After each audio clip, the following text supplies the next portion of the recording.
Good evening and welcome to the channel's studios here in London with your international news around the world in 5. Ukraine says it has killed around 400 Russian soldiers in a missile attack on the occupied Donetsk region. The missile targeted a building in the city of Makivka, where Russian forces were thought to be stationed.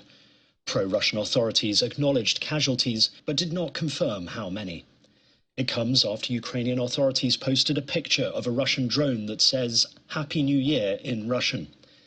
In Kyiv, air raids sounded as the latest wave of drone and missile strikes from Russia continued. Уважаемые граждане России, дорогие друзья. Both Ukrainian and Russian presidents sent out New Year's messages. Vladimir Putin saying Russia would fight to protect its sovereignty and independence. Залишається кілька хвилин до Нового року. Я хочу всім нам зараз побажати одного. While Ukrainian President Volodymyr Zelensky wished for victory and a return to normal for Ukraine in 2023. Well, last year it was 2.3 billion, and from financial year 2023, we'll put in another 2.3 billion. Some of that is non-military aid, some of that is the likes of humanitarian support such as generators, some of that is obviously military hardware, some of it is training. We train 10,000 we trained Ukrainians in the UK, and we'll train another 20,000 in the UK, and some of it is effectively backfilling British stocks. So stocks we've given away, we need to replace to make sure our armed forces are up to date and on the forefront of being able to defend ourselves. So that's what makes up the 2.3 billion. We're committed to another 2.3 billion for 2023. Dozens of inmates have escaped from a prison in northern Mexico after gunmen, suspected to be members of a drug cartel, opened fire on the facility.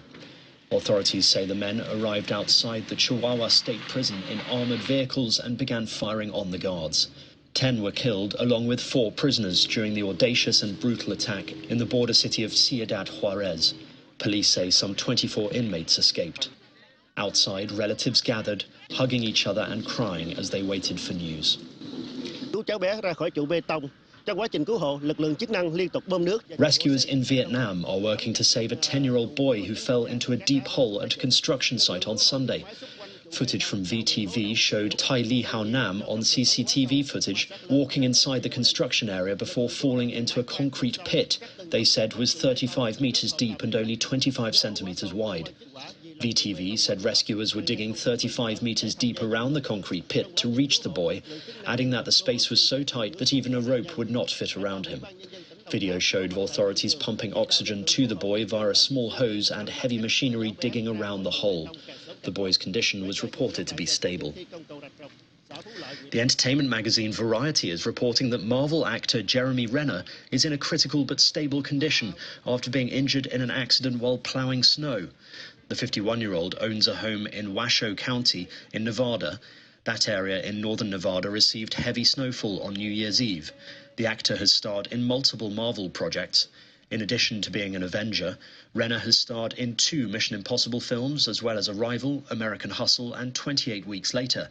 He won Best Actor for the 2008 film The Hurt Locker and has received 2 Oscar nominations for the crime drama film The Town.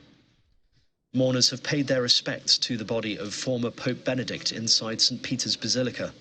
After hours of queuing in St. Peter's Square ahead of entering St. Peter's Basilica, religious and common citizens paid their homage to the German pontiff, sharing their emotions and memories.